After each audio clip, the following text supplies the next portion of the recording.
Perkenalkan, nama saya Pensiosi, kelas manajemen 4, NIM 2110417559, mata kuliah manajemen operasi, dosen pengampu Bu Putih Febriasari, PSE MSc. Jawaban saya yang pertama, karena mass customization adalah kemampuan untuk menawarkan produk atau jasa yang disesuaikan secara individu dengan menggunakan sumber daya produksi yang sama, seperti mass production. Mass customization membuat produk lebih variatif, high variety dengan harga murah, low price. Mass customization dapat menyesuaikan produk dengan cepat bagi nasabah individu maupun untuk pasar ceruk atau niche. Produk efisien dari produk massal dan waktu produksi lebih cepat menggunakan prinsip yang sama.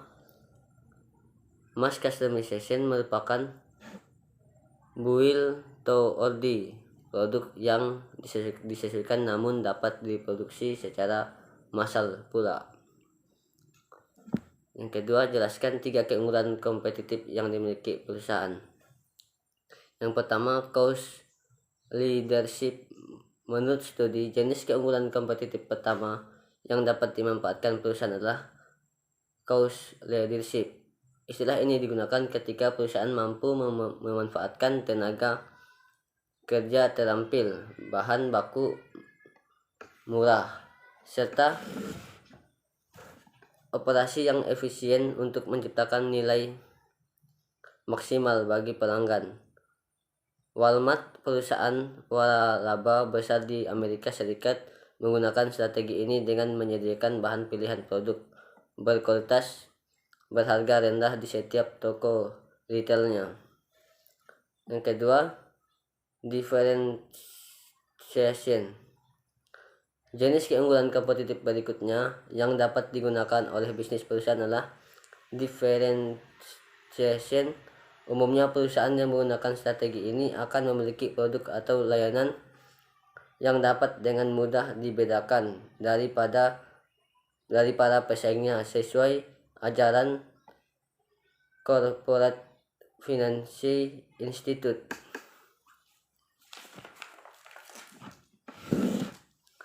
Strategi ini dapat dilakukan dengan memberikan produk atau layanan berkualitas tinggi kepada pelanggan atau dengan inovasi produk yang belum pernah diluncurkan sebelumnya. Jika perusahaan berhasil menerapkan strategi differentiation, mereka dapat menetapkan harga premium untuk produk atau layanannya. Yang ketiga, focus. Jenis keunggulan kompetitif terakhir yang dapat dimanfaatkan oleh bisnis perusahaan adalah focus. Dalam strategi ini, perusahaan berfokus pada segmen pasar yang ada lebih terperinci. Strategi focus bisa berhasil jika perusahaan dapat menciptakan produk atau layanan yang dapat menjawab kebutuhan pelanggan dalam segmen pasar tersebut sesuai ujaran FitTalks.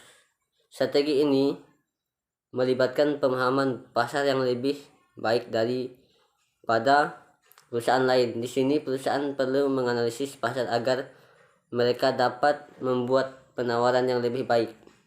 Strategi focus ini memiliki 2 kategori tertentu, yaitu cost focus dan differentiation focus. 3. Perbedaan konsep outsourcing dan offshoring adalah: outsourcing, alih daya, adalah pemindahan pekerjaan dari satu perusahaan ke perusahaan lain. Hal ini biasanya dilakukan untuk memperkecil biaya produksi atau untuk memusatkan perhatian kepada hal utama dari perusahaan tersebut. Sedangkan offshoring, yaitu alih keluar, perpindahan proses bisnis dari sebuah negara ke negara lain. Biasanya proses operasi seperti manufaktur atau proses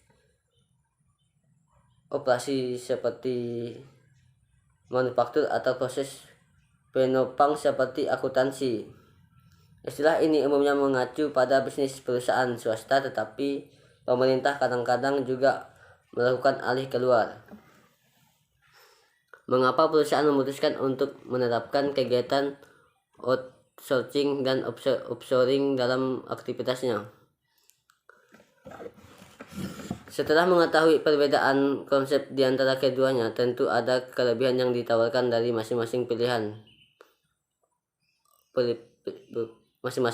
Pilihan offshore atau outsourcing memberikan kelebihan kepada pemilik perusahaan untuk membayar keahlian dari pekerja dengan harga yang lebih murah. Selain itu, pekerjaan juga dapat selesai lebih cepat dengan menyebar laut pekerjaan ke talenta lain yang andal terlepas dari domisili mereka tinggal. Dengan demikian, karyawan yang bekerja di kantor dapat lebih fokus untuk memberikan strategi pengembangan bisnis. Sedangkan outsourcing memungkinkan perusahaan untuk mendapatkan fleksibilitas tenaga kerja. Misalnya, jika perusahaan sedang memiliki banyak proyek, maka jumlah staf dapat ditambahkan dengan mudah. 4. Apa yang dimaksud dengan reversi logistik?